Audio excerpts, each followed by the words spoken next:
반갑습니다. 6월 5일 주일 큐티 스케치 시간입니다. 오늘 본문은 고린도전서 15장 12절부터 19절까지의 말씀입니다. 오늘 본문은 이렇게 시작합니다. 그리스도께서 죽은 자 가운데서 다시 살아나셨다 전파되었거늘 너희 중에서 어떤 사람들은 어찌하여 죽은 자 가운데서 부활이 없다 하느냐. 만일 죽은 자의 부활이 없으면 그리스도도 다시 살아나지 못하셨으리라. 오늘 본문은 부활에 대한 사도 바울의 증언인데요. 고린도 교회에 이런 사람들이 있었습니다. 부활이 없다. 부활이 없다. 그 부활이 없다는 말은 그리스도의 예수님도 부활 안 했고, 그리고 성도들도 부활이 없다. 우리가 부활을 믿어서는 안 된다 하는 그런 내용일 겁니다. 예수님도 부활한 건 아니다 사실. 그들이 예수님 믿는데도 불구하고 진짜 몸의 부활은 아닐 것이다. 그리고 성도도 마찬가지로 우리가 부활은 없다. 단지 예수님이 가르쳐 주셨던 그 가르침, 그리고 우리를 용서하신 그 용서, 죽으심, 뭐 이런 것은 좀 믿었을지 몰라요. 그러나 부활까지는 내가 못 믿겠다 하는 사람들이 생겨난 거예요. 근데 엄밀히 말하면 그리스도의 부활을 못 믿는 사람, 안 믿는 사람은 거의 없었던 것 같고, 고린도전서의 이 내용상 어, 이 질문은 뭐냐 하면 그리스도 예수의 부활은 뭐 믿는데 성도가 부활하느냐? 성도. 그건 내가 못 믿겠다. 그 부활의 중요성도 좀 잘 몰랐던 것 같아요. 근데 사도 바울이 그 이야기를 듣고 그 질문에 대해서 이렇게 답하는 것이에요. 만약에 죽은 자가 부활이 없다면 그리스도도 다시 살아나지 못하셨으리라. 반대로 그리스도가 살아나셨기 때문에 죽은 자도 살아난다는 거예요. 근데 죽은 자의 부활이 없다면 그리스도도 다시 살아나지 못했다. 다시 살아난 것이 의미가 없다. 이런 말이죠. 그러면서 이제 그리스도께서 사시지 못했다면, 다시 살아나지 못했다면 어떤 의미냐면, 우리의 삶이 어떤 의미냐면, 만약에 살아나지 못했으면 우리가 전파하는 게 헛된 것이라는 거예요.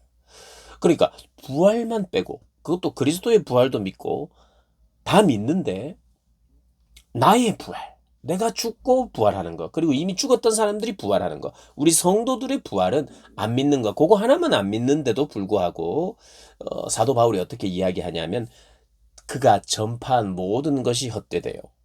그리고 너희가 믿고 있는 그 믿음도 헛되다는 거예요. 십자가도 믿고 죄 용서도 믿고 그리스도의 부활도 믿지만 나의 부활을 믿지 않는다면 너희가 믿음이 헛것이래요. 그리고 우리는 누구요? 사도 바울과 같이 복음을 전한 사람들은 거짓 증인으로 나타난다. 발견된다. 만일 죽은 자 가운데서 다시 살아나는 일이 우리가 다시 살아나는 일이 없다면 하나님도 그리스도를 살리실 필요가 없다. 그리고 어 그러면서 이제 계속해서 믿음이 헛거다. 그리고 여전히 너희들이 죄 가운데 있는 것이다. 우리의 몸의 부활이 없다면 여전히 죄 가운데 있다는 거예요. 그러니까 내가 내 몸의 부활을 믿지 않는 사람들은 그가 가진 모든 믿음 생활이 의미가 없고 헛되다는 겁니다. 그러니까 그렇게 중요한 거예요. 그게 뭐 그렇게 중요합니까? 저는 예수님 부활도 믿고 예수님의 십자가도 믿고 예수님의 사랑도 믿고 내가 다 믿는데 내가 내 몸의 부활이 있는 영광스러운 몸의 부활이 반드시 있다는 것을 꼭 믿어야 되느냐? 이렇게 생각하는 사람들에게 사도 바울이 네가 이제까지 신앙생활한 모든 것이 헛되다고 이야기하는 거예요.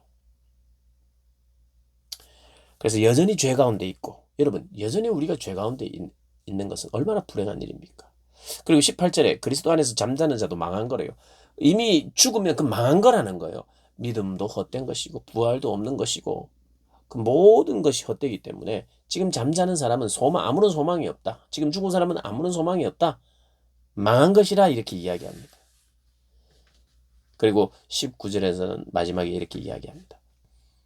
그리스도 안에서 우리가 바라는 것이 다만 이 세상의 삶뿐이라면 부활이 없고 내세가 없고 몸에 부활이 없다면 모든 사람 가운데 우리가 더욱 불쌍한 자다. 어떤 삶이요? 그가 복음을 전하고 사랑을 베풀고 이런 것이 다 의미가 없기 때문에 불쌍한 자예요. 그러니까 내가 의미 있는, 여러분, 구제하고 불쌍한 사람들 도와주고 욕심 없이 사는 것은, 그것은 그렇게 불쌍한 삶은 아니에요. 사실은 가치로운 삶이죠. 근데 그리스도인의 삶이 이것만 있는 게 아니거든요.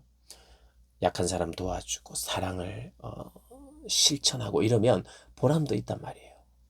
나름대로 세속에 물들지 않고 타락하지 않고, 그러니까 건강한 정신을 가지고 사는 삶 그 자체, 그 삶대로 무소유로 사는 것도 의미가 있어요. 가치로운 삶이에요.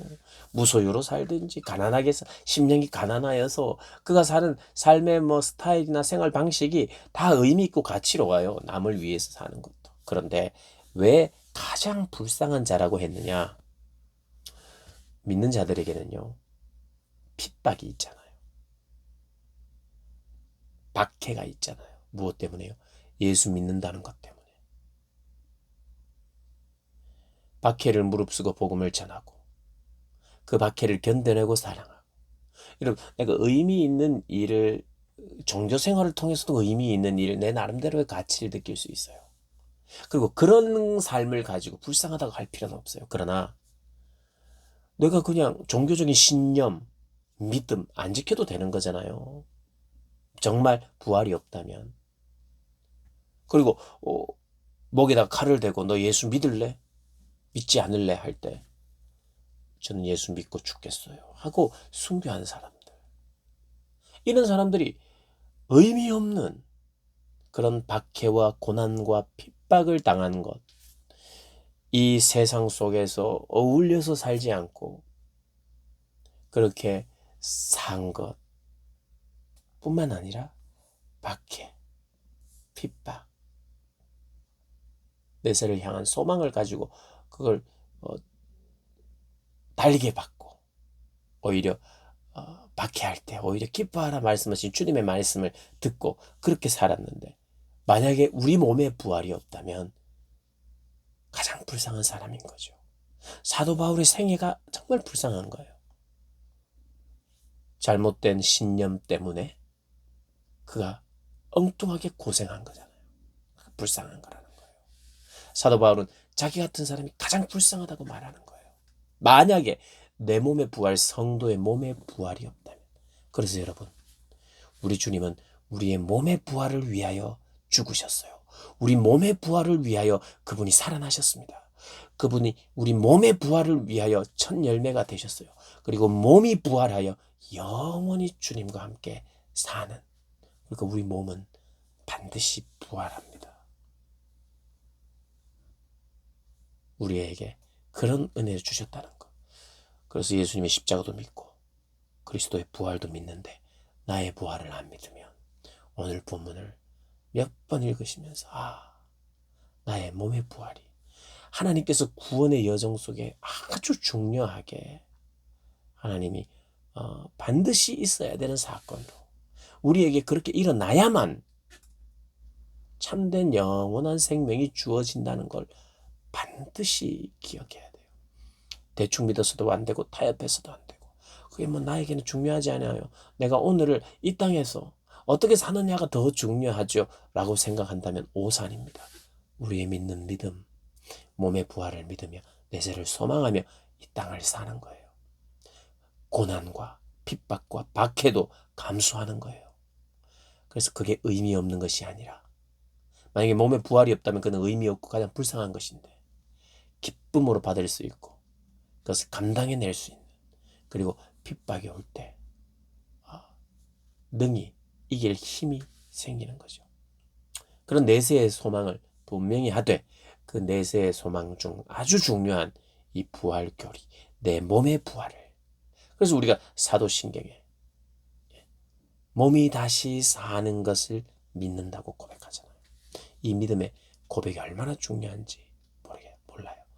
그 고백 중요하게 여기시고 반드시 믿으시고 그렇게 전하시고 살아가시는 여러분들 되시기를 주님의 이름으로 축복합니다.